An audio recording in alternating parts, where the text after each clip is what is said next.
Open Line Friday. Rush Limbaugh with half my brain tied behind my back just to make it fair. This is Bob in Coronado, California. Glad you called, sir, and welcome. Great to have you here. Thank you, Rush. My comment is this. The Republicans need to pick a winner, somebody who wants to win, not somebody who wants to get along. And I have a very brief example of what I mean. We recently had some Planned Parenthood hearings, and I was shocked beyond belief that you could watch that hearing and not one Republican put a video up on the screen and ask Cecile Richards a difficult question like, what does she mean by intact cranium? What does she mean? What is she selling? What is on this revenue line? And I say that because back in the days of concentration camps, people like Ike went in with cameramen and took pictures and completely changed the way we would picture a concentration camp. They weren't just skinny people who were malnourished and so forth. Once you saw the pictures, you were shocked for life. We remember that 70 years later. Why are they not showing the pictures of Planned Parenthood? Do we not want to win? Are we just trying to... I know. Why do you think they didn't? I don't know. Maybe they think they're offensive. I can't imagine. I was mind-boggled. Well, let me see if I can help. I think maybe the fact that they didn't really ask Cecile Ma Richards any really hard questions, and I think the fact that they didn't show any video evidence of the butchery going on at Ma Richards' joint is because what they were really doing was simply putting on a show designed to prove to people like you that they are defending the cause. There really was no intent to do any damage to Planned Parenthood. There wasn't really any intent. There's something, they probably decided they had to do this because it had so outraged and shocked the base. They had to go through the motions of this. But they weren't really going to get to the bottom of it. You talk about it in terms of winning. I know what you mean.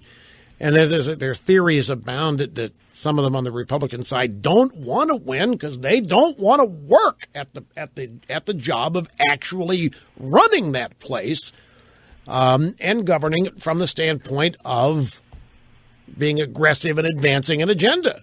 It's a lot of work to do that. It's very hard. The media is going to be crucifying you every day, and some of them just don't want to put up with that.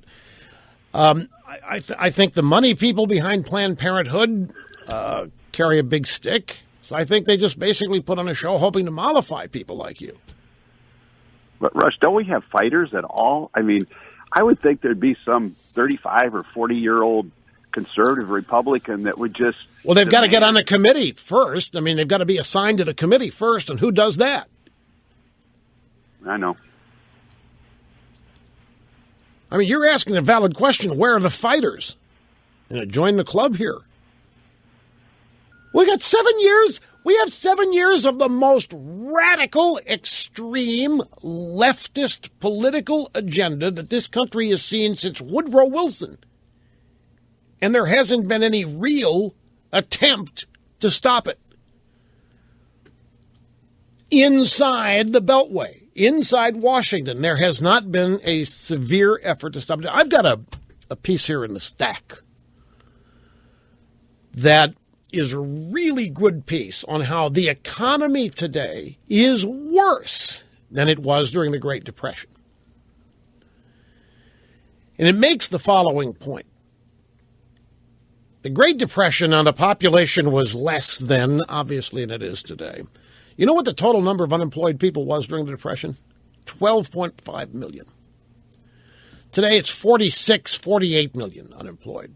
The soup lines, the Great Depression in the pictures, they exist today, except they don't have to stand in line at a soup kitchen. They get an EBT card. They get a debit card, and they go redeem the debit card. The government, point of the story is the government's done a great job at hiding depressions.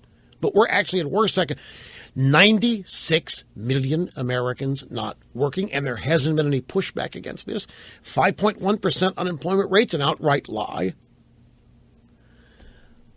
So my point is that you're wanting pushback on Planned Parenthood. You're wanting fighters. Where is it? My point to you, there isn't, and there hadn't been any for 7 years.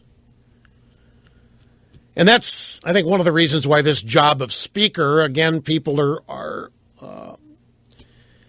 looking at it as an opportunity to get a fighter in there. Somebody's going to finally stand up and lead the House in an effort of stopping Obama from doing what he intends to do for the remaining year that he has, or whatever it is, 14 or 15 months now.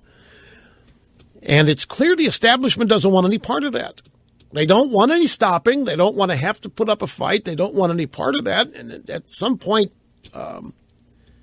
that's the battle. People who want to fight, people who don't, and how to mollify those of us who want to fight into accepting people who aren't going to. Anyway, I got to take a break here. Thanks for the call. We'll be right back, folks. Don't go away.